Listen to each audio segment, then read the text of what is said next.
Bonjour, j'aimerais partager avec vous aujourd'hui au sujet du pardon. Pouvons-nous tout pardonner?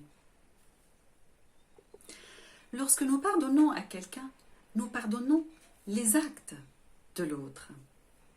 Cet autre a eu à un moment donné un comportement donné afin de répondre à un besoin donné.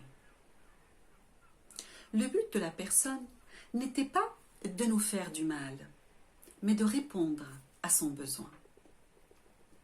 La douleur que nous ressentons est subjective et peut varier d'une personne à une autre selon le sens et l'importance qu'elle va accorder à l'événement. Plus nous nous sentons en colère, tristes, coupables, plus nous sommes dans la dépendance envers cet autre. Puisque tous nos ressentis découlent de la peur de perdre l'autre. Cette peur englobe la peur d'être trahi, d'être abandonné, d'être humilié. Le comportement de l'autre, quelle que soit sa nature, nous invite au détachement des actes de cet autre, à sortir de la dépendance, à aller à la satisfaction de nos besoins. C'est nous détacher de nos croyances telles que « je ne peux pas vivre sans cet autre » et aller vers l'autonomie, ouvrir le champ de tous les possibles. Au final, ce que nous jugeons comme mal dans ce qui nous arrive est porteur de sens, porteur de bon pour nous. Nous avons attiré à nous ce compagnon de route pour nous libérer, nous alléger de certaines croyances et retrouver notre innocence.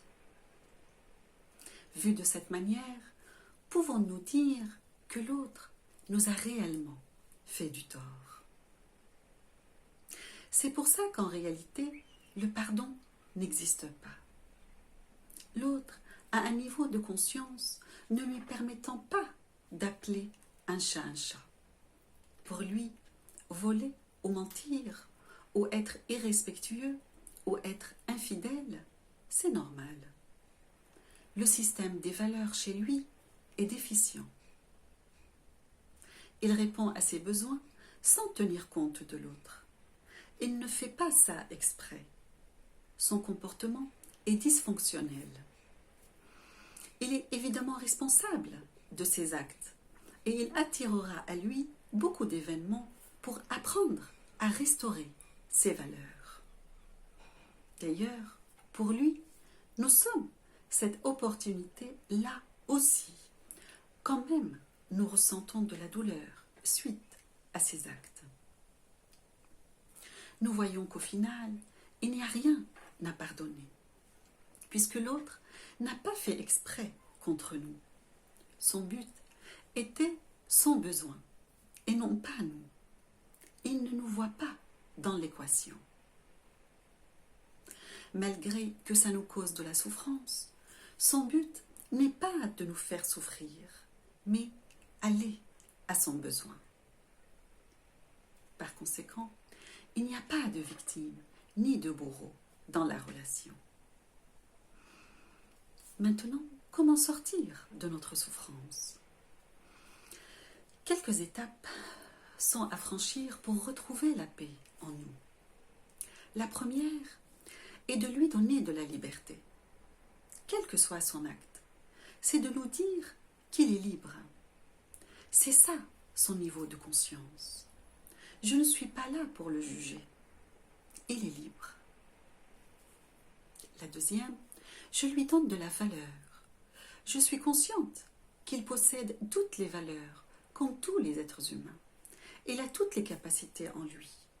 Mais il n'a pas eu l'occasion de les manifester, car des croyances négatives sur lui-même, reçues des autres, l'amènent à se saboter, à oublier qui il est réellement et se comporter à l'encontre de son système de valeurs. Je comprends alors que son comportement ne fait pas de lui une mauvaise personne, ni une personne inférieure ou supérieure à moi. Troisièmement, je l'aide à voir plus clair. Avec bienveillance, je réponds à son besoin. Comme ça, il va apprendre qu'il y a d'autres façons de satisfaire son besoin, tout en étant dans le lien avec l'autre. Je vous donne un exemple. Un ou une partenaire, ça s'applique sur les deux, qui est constamment en colère ou qui hurle pendant les discussions dans un couple. Comment amener la communication dans cette relation d'un monologue à un dialogue? Comme on avait dit, d'abord, je me dis, c'est ok. Il est libre. C'est son niveau de conscience. Il ne le fait pas exprès contre moi. Puis, je lui donne de la valeur. S'il hurle, c'est qu'il a peur que je ne le respecte pas. Sa demande, c'est d'être respecté, qu'il obtienne de la satisfaction. Pour lui ou pour elle, hurler équivaut à se faire respecter. Alors, je comprends son attitude. Je vois son système de croyance qui le pousse à hurler. Puis, je réponds avec bienveillance à son besoin. Je peux lui dire par exemple, je comprends et je respecte ton point de vue. Et je lui propose de discuter quand bon lui semble. Cette manière de procéder s'applique à tous les malentendus avec les autres. Et ce qui est magique, c'est que ce savoir-faire est puissant, non pas uniquement pour la personne recevant notre bienveillance, mais aussi pour nous-mêmes. À force de persévérance à pratiquer la bienveillance, notre compétence grandit et notre savoir-être dans la paix grandit également, puisque nous donnerons à nos émotions la liberté d'être là et à nos valeurs la capacité de donner un sens à ces émotions, afin de ressentir au bout du compte l'amour inconditionnel envers nous-mêmes, puis envers l'autre. Ainsi, à la question « Pouvons-nous tout pardonner ?» La réponse est oui. Parce que nous avons compris qu'au final, il n'y a pas de victime, il n'y a pas de coupable. Chacun est pleinement responsable. L'abondance du temps permet de penser les blessures et les transformer en force. La manière de procéder pendant le processus de guérison de ses propres blessures, et par conséquent la même qui aide l'autre à penser les siens. C'est notre posture, notre état d'esprit qui est guérissant, pour nous et pour l'autre. Notre état d'esprit peut même faire de nos ennemis d'hier nos amis d'aujourd'hui, parce que notre posture nous permet de restaurer les limites pour une relation saine. Un lien basé sur la liberté d'être, le respect des pensées et des valeurs, et la bienveillance qui est la communication non violente, verbale et comportementale. L'autre en face est comme un chant quantique. Il a en lui les valeurs et aussi la possibilité du contraire. C'est sa liberté.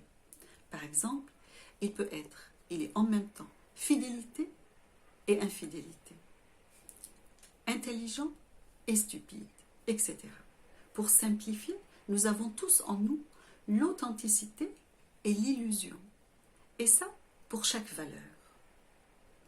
Et ces deux possibilités sont présentes et accessibles à tout moment. L'intelligence émotionnelle consiste à transformer l'ombre en lumière, l'illusion en authenticité, les jugements, les croyances négatives en valeurs. Et puisque nous recevons toujours ce que nous émettons, donner de la liberté nous procure en retour de la liberté. Partager des valeurs va toucher l'autre dans son authenticité, ce qui va faire qu'il va manifester des valeurs également envers nous, ce qui va renforcer notre confiance en nous-mêmes et affûter nos compétences. Le contraire est vrai aussi.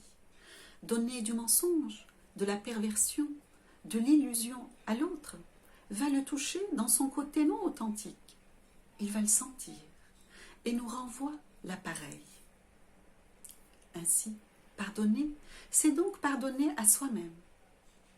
Qu'est-ce que nous émettons autour de nous pour que nous recevons en boucle l'appareil en termes de ressenti et émotions désagréables? Puisque si je n'avais rien à pardonner à moi-même, je n'aurais pas attiré à moi quiconque qui puisse m'infliger la souffrance. Pardonner, accepter, aimer inconditionnellement, c'est la même chose. Le pardon commence à l'intérieur de nous, puisque nous sommes à l'origine de ce que nous recevons de l'autre. Le pardon commence en nous et pour nous. L'autre n'existe pas. Nous le faisons exister pour nous aider dans ce processus de transformation, dans ce processus de détachement des jugements et le retour à l'authenticité, à l'amour inconditionnel. J'avais lu il y a bien longtemps, dans un des livres sacrés les plus anciens, dans ce sens, Dieu qui dit à l'homme: « Je ne t'ai pas créé pour que tu répondes à mes besoins, mais pour que je réponde aux tiens. Alors, essaye-moi. Tu n'as rien à perdre et tout à gagner. Essaye le don et le pardon. » Voilà, c'est ce que j'avais envie de partager avec vous. Je vous dis à une prochaine vidéo.